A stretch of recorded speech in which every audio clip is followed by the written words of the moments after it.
You only need 500,000 to buy this amazing 4-bedroom home here in Greenwoods Executive Village in Pasig, Taytay area. So tara, samahan niyo kami.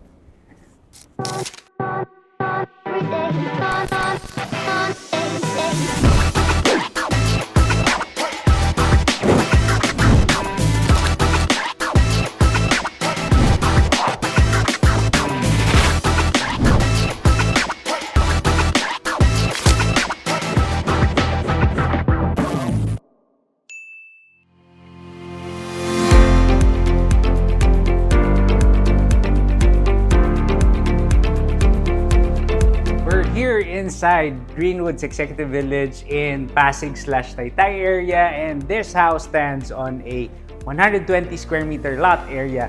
It has a floor area of more or less 190. Nandito po tayo sa ating one-car garage. Covered siya, although yun yung caveat. One-car garage lang tayo, guys. So, yung mga marami pong kotse, hindi po para sa inyo to.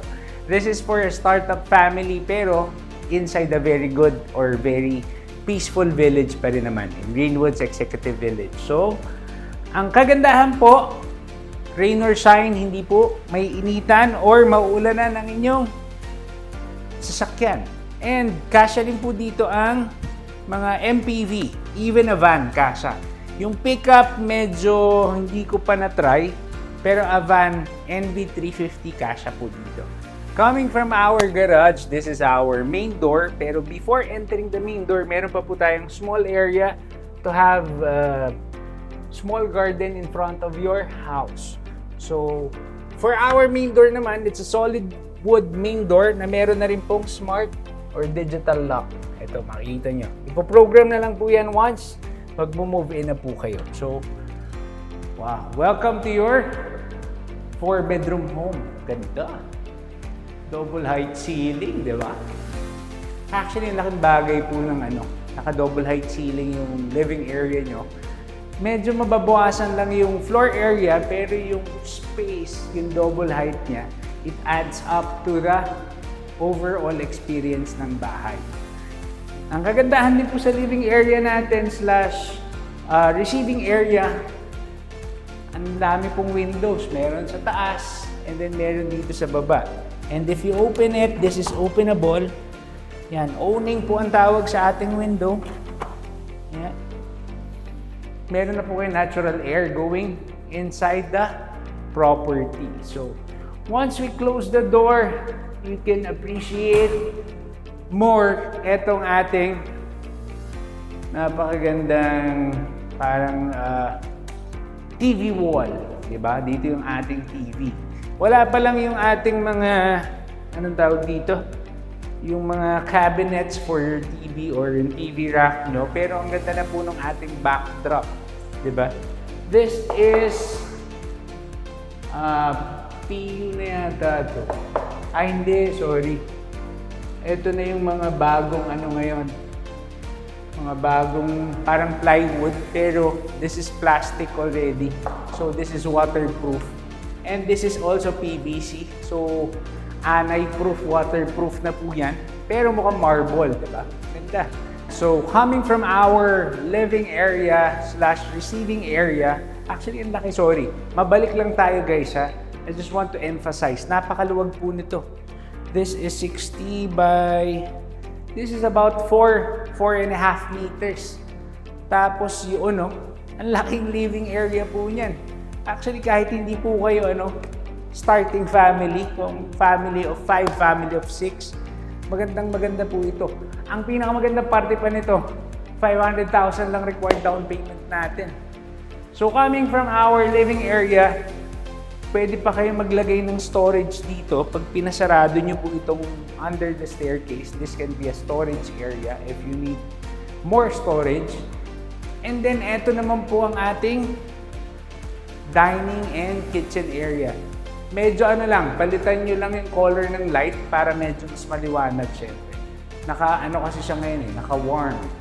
Pero sa dining, kasya yung mga 6 to 8 seater na dining table dito.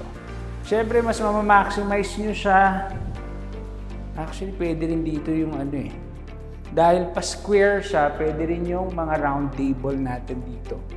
And then, meron kayong sliding glass door na papunta po sa ating service area. Pupuntahan natin mamaya, tsaka papunta sa parking. Okay? So, coming from our dining area, meron po tayong center island. I think this is movable. Movable po ang center island natin. Pero maluwag din siya. This is 1 meter by 150. Medyo mas magaling na po ako sa sukat ngayon. Nag-i-improve din tayo. So, pag meron po kayo, pag mga anak nyo, in the morning, mabilis ang breakfast, dyan na po kayo maghahanda ng breakfast natin. Or if you have yung mga housewarming party, pwede nyo nang ilatag dito lahat. And then, sa likuran nyo po, napakalaki rin po ng ating kitchen na merong overhead cabinets. And then, syempre, meron ding under the cabinetries. Wala pa lang po tayong range hood tsaka cooktop. So, dahil may butas na po ito, malamang lalagyan po ito ni seller. I'll confirm it to them, pero most likely, meron na po yan mga 3 to 4 burner cooktop. Wala pa lang siya ngayon kasi this is really just finished lang. Katatapos lang po nitong bahay na to. So, meron din tayong double sink and faucet dito. So, magkabila. And then, dito po natin ilalagay ang ating side-by-side ref. Yung mga 1 meter na ref kasha po. Okay? And then, ang kagandahan po with this specific house, meron pa rin po tayong ground floor bedroom, even if it's just a 2-story house na very affordable down payment. Pag may kasama nyo pa rin po yung parents nyo, meron pa po tayong, kumbaga, bedroom for them. O, diba? This is very friendly to our parents. Yan, o, diba? Maluwag dito. Mga 2 meters by 3 meters or 3.5 meters. And then you have nakaabang na po for window type AC. Meron din kayong openable windows dito. And then, wala lang, ang kulang lang natin dito is the closet. Yan. Pero at least yun, pwede nyo na lang i-add kung gaano kalaking closet na gagamit ng inyong ground floor bedroom. And of course, dahil may ground floor bedroom tayo, katabi lang po ang ating ground floor na toilet and bath. Meron na rin siyang meron po tayo syempre. Ang wala lang tayo, just upon entering, makikita nyo na. Wala yung glass mirror natin. But all the basic stuff is already here. Yan. Meron na rin kayong shower enclosure. You have the rain shower. You have the niche. Pagka yung mga basic needs po ng CR or ang toilet and bath, andito na po. Although, syempre, if you want to upgrade your toilet and bath, pwedeng-pwede naman po kasi this is really an affordable house basing on Greenwood standard po. Syempre. Now, let's head into the service area. Yan. Kahit po 120 square meter lang tong house natin, meron pa rin tayong staff room na nasa labas ng house. Diba? Sobrang useful nito. Kung wala po kayong staff or angels, this can be your office at home or storage area. Pero ang kagandahan po, may toilet and bath din po dito. Although wala na pong shower, ha? Tabo-tabo na lang po dito. Tabo. And then of course, your water closet. It's very basic kasi for talaga siya. Ginawa siya para sa ating mga staff. But if you don't have one, then you have an extra room. And aside from this, meron pa po tayo napakaluwag na service area. Pwede po kayo mag-dirty kitchen. Actually, ito yung laundry area nyo. Dirty kitchen can be placed here. Pwede rin dito yung laundry kasi dito yung saksakan. Yan. Napakaluwag nito. Kailangan nyo na lang po dito canopy para kahit umuulan po siya or kahit anong weather, always usable ang inyong service area.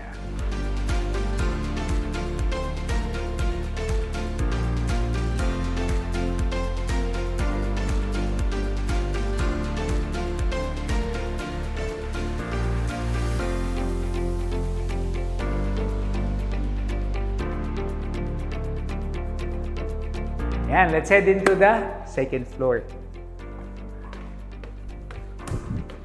Welcome to our second floor. Very straightforward po itong bahay na ito. Kung makikita nyo, it's very efficient. May 1 bedroom sa baba. You have 3 bedrooms here. And then, meron pa kayong open below. Diba? Kahit hindi sobrang laki ng bahay, pero ang lakas maka-upgrade ng feeling kapag may open below. Yan. So, the first door, pag-akit po natin, would be the master bedroom. Yan. Pagdo. Alas 3:30, 3:30 in the afternoon.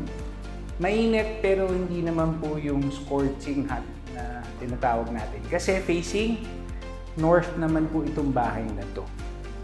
Yan. So, dito yung ating king size bed. Kasyang-kasya po, walang problema. And then, meron po tayong built-in closet here. Actually, more on storage to. Closet, storage. TV would probably, most likely, be here. Sarado lang natin to. Yan. O, di ba? Ang luwag nito. And of course, ang kagandahan dito, meron pa kayong walk-in closet. O, di ba? Nice. Not bad. Ganda. Ganda ng bahay, no? Sir Ren, ganda ng bahay mo. Shoutout sa seller natin. Oh, ha? Maluwag. Pwede pa nga po kayo magdagdag dito. Kung medyo kailangan nyo pa ng extra.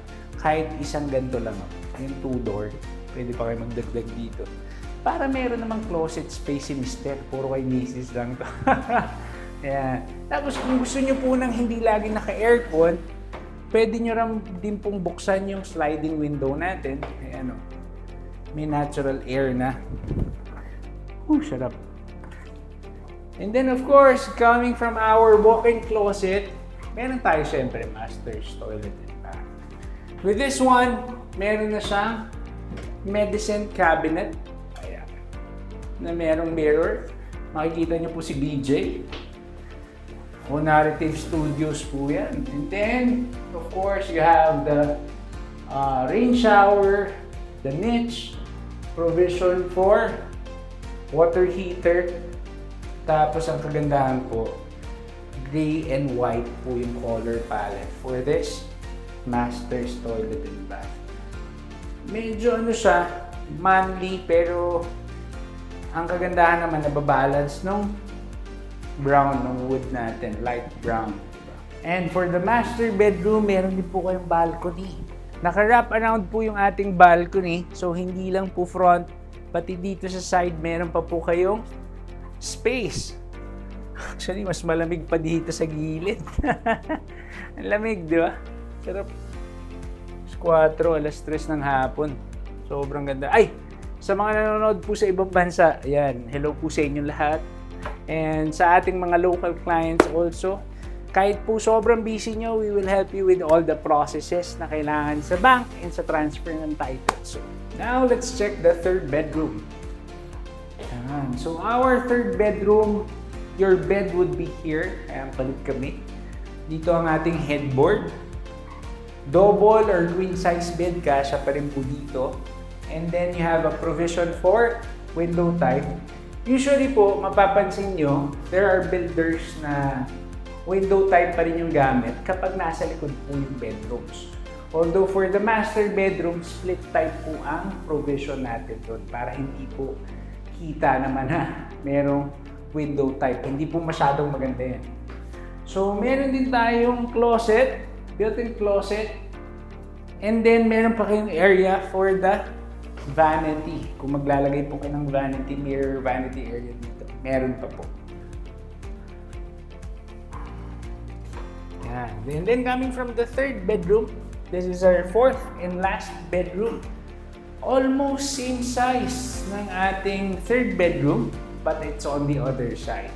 Pareha din po merong sliding glass window and provision for window type AC.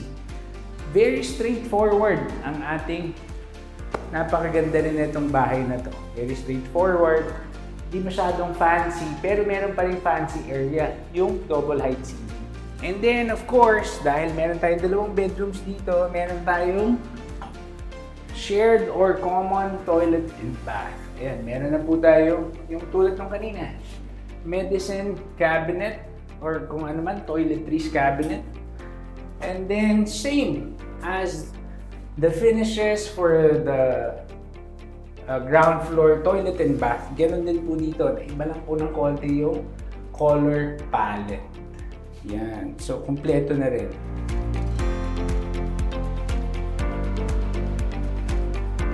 Quick recap lang tayo guys of this amazing 4-bedroom home here in Greenwoods Executive Village in Pasig/Taytay area. So, this house stands on a 120 square meter lot area with a floor area of 190. It has 1 car garage, 4 bedrooms, 3 toilet and bath, and you have this very nice double height ceiling na living area. You also have staff room pala at very spacious na service area sa likod. The asking price for this property is just 16 million pesos and this is literally brand new. Katatapos na po nito last week. So, the best part is 500,000 lang po ang required down payment natin. So, if you have more questions, please contact us on the number below. You can also reach us through our social media pages, RV Realty PH and I Am Realtor RV para makita niyo po yung mga vlogs namin. Wala po, unscripted po yung mga yan. So, yun lang. Maraming salamat and God bless.